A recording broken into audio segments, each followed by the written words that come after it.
ये बात है 1965 उत्तराखंड के नैनीताल की, जब कुछ अजीब हुआ एक व्यक्ति के साथ। आइए पहले बात करते हैं मल्टी यूनिवर्स की और साथ ही साथ पैरेलल यूनिवर्स की। बहुत लोगों को ये लगता है कि हमारे यूनिवर्स का कोई एंड नहीं है और ये इन्फिनाइट है, पर क्या इस यूनिवर्स में सिर्फ इतना ही है? यही कंसेप्ट आता है मल्टी यूनिवर्स का। इस थ्योरी के ही हिसाब से और भी यूनिवर्स हैं हमारे जैसे, जिसमें और भी अनडिस्कवर्ड प्लैनेट्स हैं। और इसी थ्योरी के अंदर एक कंसेप्ट आता है पैरेलल यूनिवर्स का।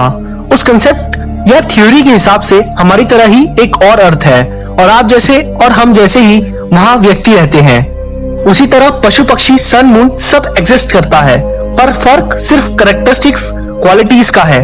चलिए अब बात करते हैं घटना की। दरअसल 1965 में एक व्यक्ति था वासु भानोट, जो कि 33 साल का था और वो नैनीताल में रहता था। एक दिन उसने अपने चाचा के घर विजिट करने का फैसला लिया, जो कि एक गांव में रहते थे। उस गांव का नाम सतराली था और वो लगभग 90 किलोमीटर दूर था नैनीताल से। वासु भानोट ने अपनी जर्नी स्टार्ट की 13 अक्टूबर 1965 को। पहाड़ों का सफर अक्सर थकान भरा होता है और इसी थकावट को दूर करने के लिए वो ब्रेक लेकर जा रहा था। अचानक एक घनी फोग उसे सड़क पर दिखी, जो कि उसके गांव से कुछ दूर पहले ही थी, और उसे भी वो क्रॉस कर गया। धुंध पहाड़ों में होना एक बहुत आम बात है और उसे सब नॉर्मल ही लग रहा था। उस धुंध को क्रॉस करके धुंध धीरे धीरे खत्म होने लगी और उसका गांव बस सामने ही था। पर एक अजीब बात उसे दिखी कि एक लेक जो उसके विलेज की साइड हमेशा होती थी, वो वहाँ नहीं थी। लेक का गायब होना उसके लिए बहुत अजीब था, क्योंकि वो लेक बहुत बड़ी थी और साथ ही साथ वो कभी ना खत्म होने वाली लेक थी। फिर वो लेक कहाँ गई? वासु हर साल अपने चाचा के घर विजिट करता था और पिछले साल भी वो अपने चाचा के घर आया था, तब भी वो लेक उस जगह पर थी। पर इस बार वो लेक वहाँ से गायब थी और वो लेक इस तरह गायब थी जैसे मानो वहाँ पर कोई लेक हो ही ना। उसे इस सवाल का जवाब जानना था, इसलिए वो दौड़ा दौड़ा अपने चाचा के घर गया। उस गांव में उसके चाचा का पुश्तैनी घर था और वो घर जब पहुंचा तो उसने दरवाजा खटखटाया। जब दरवाजा खोला गया तो दरवाजा खोलने वाला व्यक्ति उसका चाचा नहीं था। वासु को लगा कि शायद उसके चाचा ने किसी को हेल्प के लिए रखा है, इसलिए वासु अंदर चला गया। अंदर घर का माहौल बड़ा ही अजीब था, क्योंकि अंदर का स्ट्रक्चर बिल्कुल ही अलग था, जैसे उसने कभी अपनी लाइफ में नहीं देखा था। और जिस व्यक्ति ने दरवाजा खोला था, उस व्यक्ति से भी वासु कभी नहीं मिला था अपनी जिंदगी में। अब कुर्सी पर वासु बैठ गया और उसके मन में कई सवाल थे। वासु अपने सवाल पूछने ही वाला था उस अजनबी से, तभी एक औरत वासु के लिए पानी का ग्लास लाई। और अब वासु को ऐसा लगने लगा था कि मानो वो अपने चाचा के नहीं किसी अजनबी के घर आया हो, क्योंकि जो औरत उसके लिए पानी का ग्लास लाई थी, उस औरत से भी वासु कभी नहीं मिला था। पानी पीते ही वासु से अजनबी ने पूछा, आप कौन हैं और आपको किससे मिलना है? वासु ने अपने चाचा का नाम लिया और बोला, ये उनका घर है। और वो कहाँ है?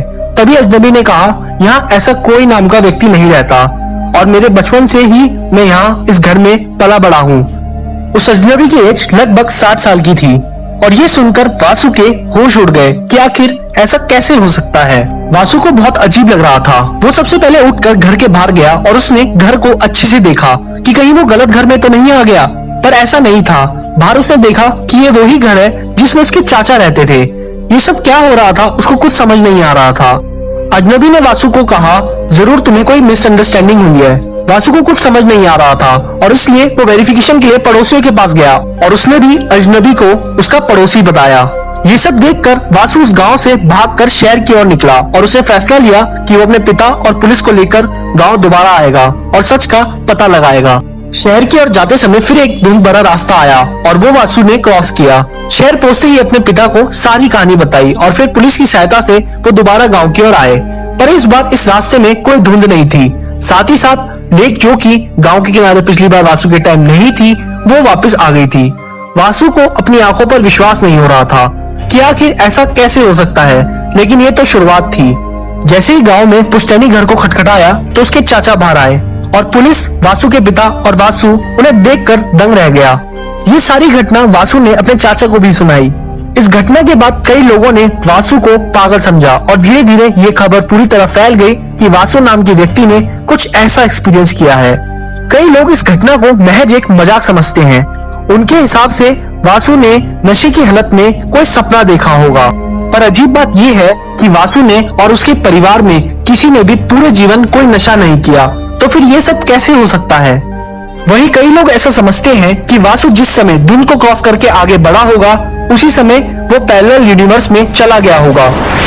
क्योंकि दोनों रास्तों में एक ही धुंध का रास्ता था जो दोनों टाइम वासु के रास्ते में आया, पर वही धुंध पुलिस, वासु के पिता और वासु ने दोबारा नोटिस नहीं की, क्योंकि वैसा कोई रास्ता दोबारा बना ही नहीं। दूसरे यूनिवर्स में जाने का रास्ता और उस यूनिवर्स से लौट कर आने का रास्ता वो एक ही धुंध थी, और वो रास्ता भी इसलिए खुला होगा क्योंकि जरूर उस समय कोई ना कोई दूसरे यूनिवर्स से आया होगा। आप सभी लोगों को क्या लगता है इस स्टोरी के बारे में?